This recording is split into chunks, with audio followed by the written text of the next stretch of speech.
Todos tenemos miedos, algunos aprendidos, algunos infundados, y estos van definiendo muchas veces el destino de nuestra vida.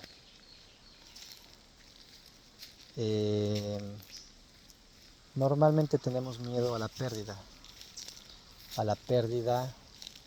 de bienes, a la pérdida de seres queridos, a la pérdida de la salud, a la pérdida de la juventud, inclusive, de la fuerza, a la pérdida de la estabilidad. Y es por eso que he estado analizando el origen y al mismo tiempo la búsqueda de la neutralización, porque solamente a través de eso es que supongo que podríamos llegar a un equilibrio que nulifique la ansiedad que genera en esos miedos. También están los miedos del futuro, que ese por ejemplo es un caso personal. Nos afanamos sobre el futuro, sobre lo que va a devenir, y nos hace perder el aquí y el ahora, nos hace perder el disfrutar el momento, y muchas veces nos hace pues orillarnos a ese futuro que no queremos llegar, ¿no? Hay diversas filosofías y pensamientos en los que te hablan al respecto de que en donde pones tu mente, pones tu corazón y hacia allá llevas tu destino. Y muchas veces nos enfocamos en los miedos, y esos miedos son los que nos llevan a esas cuestiones finalmente. Y bueno, pues supongo que estoy pasando por un proceso parecido de ese tipo, y por eso esta reflexión. Y le llamaría el desprendimiento definitivo del mí. ¿Por qué? Porque todos estos miedos refieren a pérdida, y esta pérdida refiere a no tener algo que considerábamos nuestro o que considerábamos parte de nosotros. Y precisamente ahí me refiero al respecto de que cuando nosotros estamos acostumbrados a desarrollar una fuerte apego, una fuerte sujeción a los bienes materiales, a la gente, a la persona que decimos que nos complementa, pues obviamente cuando esto no está, cuando esto no existe, pues entramos en un desequilibrio. Y ese desequilibrio se da principalmente porque le dimos esa fuerza, porque le dimos esa calidad, cuando debimos en un principio nunca depender de ellos.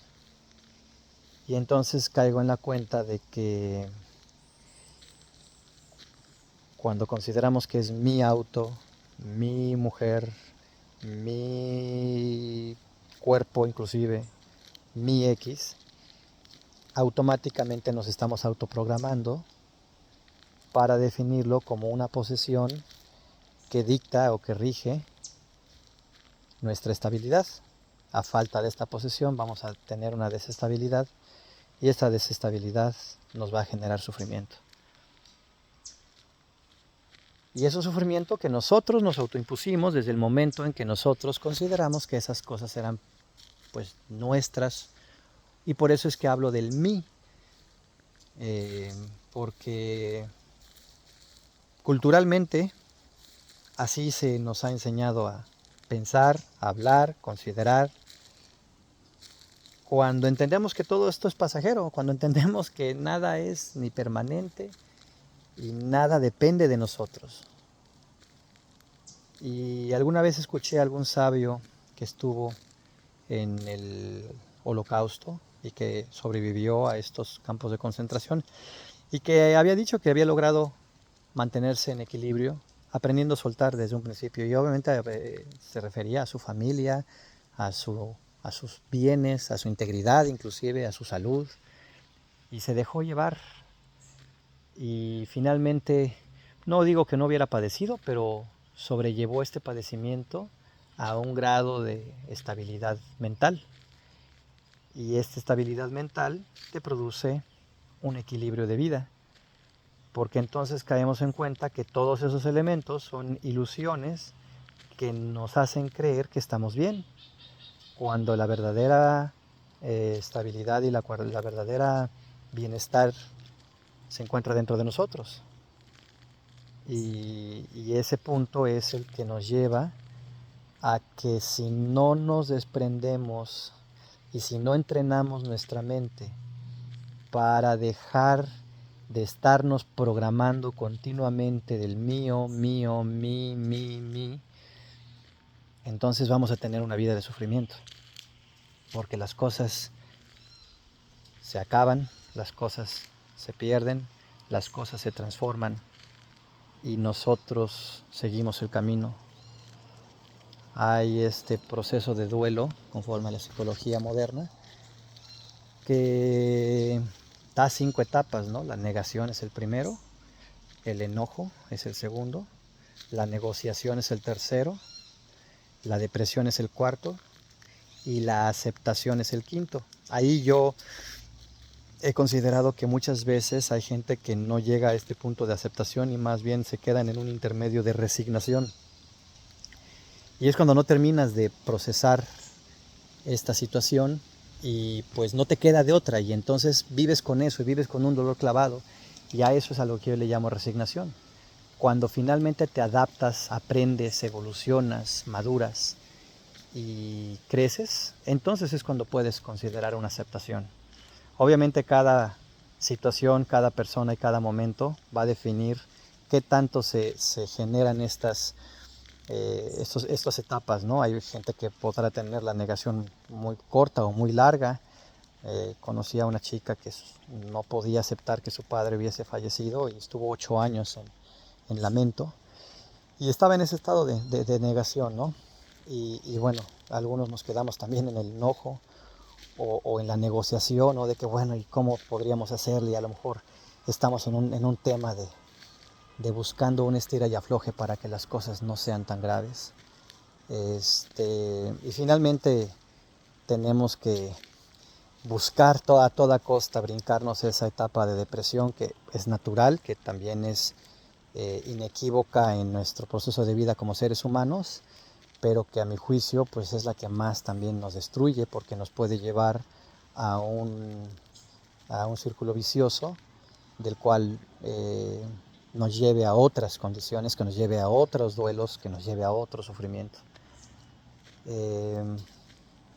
Y bueno, creo que en la búsqueda de no caer en este punto es que me estoy dando la tarea de discernir cómo lograr que nos podamos liberar del mí tan dañino que nos ha afectado en esta cultura occidental moderna, y que pues bueno, los chinos, los japoneses tenían mucha sabiduría en su filosofía de vida, de desprendimiento y de no apego.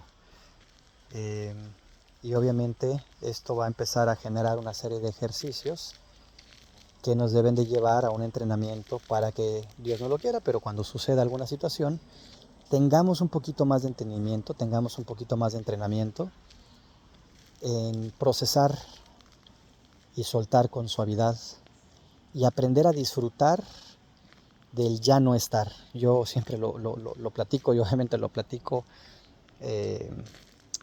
de dientes para afuera muchas veces, porque lo simulo con una película, ¿no? Cuando nosotros vemos una película muy agradable, esta acaba y salimos del cine llenos de gozo, de memorias, de recuerdos de la película, y nos vamos caminando, inclusive si todavía nos quedan palomitas, disfrutando del recuerdo, ¿no? Y agradados por la experiencia. ¿Por qué? Porque sabíamos desde un principio que la película iba a terminar y no salimos lamentándonos que ya no vamos a ver al actor, a la actriz, o que ya se acabó la historia. No, es parte de nuestro sistema. Y en ese mismo sentido no es congruente que en la vida misma no lo hagamos de esa manera. En la vida misma ahí sí sufrimos porque ya no está, sufrimos porque ya no tenemos, sufrimos porque ya se acabó.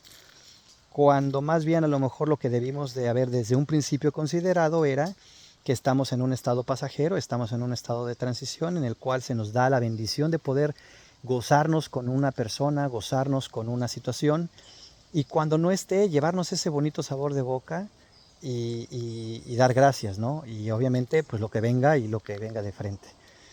En ese sentido, obviamente, pues como lo platicaba, no es algo sencillo, pero cuando lo empezamos a mentalizar y cuando ahorita, por ejemplo, estoy haciendo un ejercicio de ya no hablar de mí, ya no es mi carro, ya no es mi, ya, o sea, vamos a hablar de el auto, vamos a empezar a concientizar que todo lo que hay alrededor de nosotros es transitorio, que todo alrededor de nosotros es finito y que no tiene que ser parte de nuestra estabilidad emocional de manera consciente, porque si no lo hacemos así, a la hora de que venga el momento, pues vamos a tener una lucha, no que no se pueda enfrentar, no que no se pueda resolver, pero pues es como el arte marcial, mientras más practicamos un movimiento, a la hora de una situación nos va a salir como acto reflejo.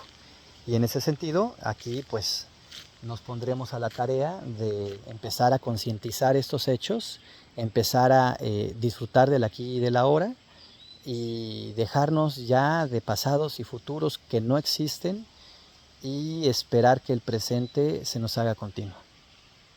Gracias.